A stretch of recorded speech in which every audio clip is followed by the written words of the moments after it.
কখনো না কখনো আমাদের সবারই ইউটিউব চ্যানেলে ডাউনফল এসেছে, কিন্তু কখনো শুনেছো যে ইউটিউবের নিজের ডাউনফল এসেছে? হ্যাঁ, একসময় ইউটিউবের নিজেরও ডাউনফল এসেছিল। তখন ইউটিউব কি করেছিল জানো? সব বুঝা গেল, কিন্তু আসলে ডাউনফল কি? আর যদি কখনো আমাদের ইউটিউব চ্যানেলে বা আমাদের জীবনে ডাউনফল আসে, তাহলে কিভাবে ঠিক করব? বা এরকম কিছু আছে যেটা করলে আমাদের কখনো ডাউনফল আসবে না?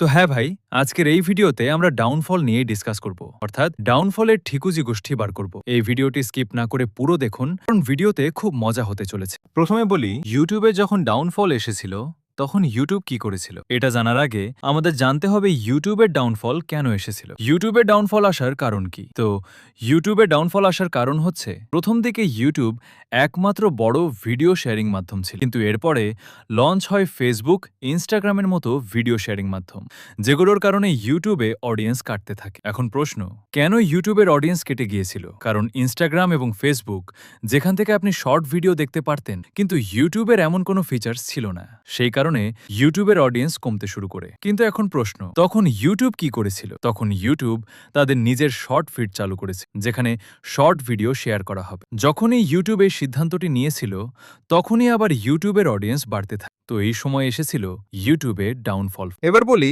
কি করলে ডাউনফল আসবে না? তো এরকম কোনো উপায় নেই যেটা করলে ডাউনফল আসবে না, কারণ আপনি না চাইতেও আপনার জীবনে ডাউনফল আসবে।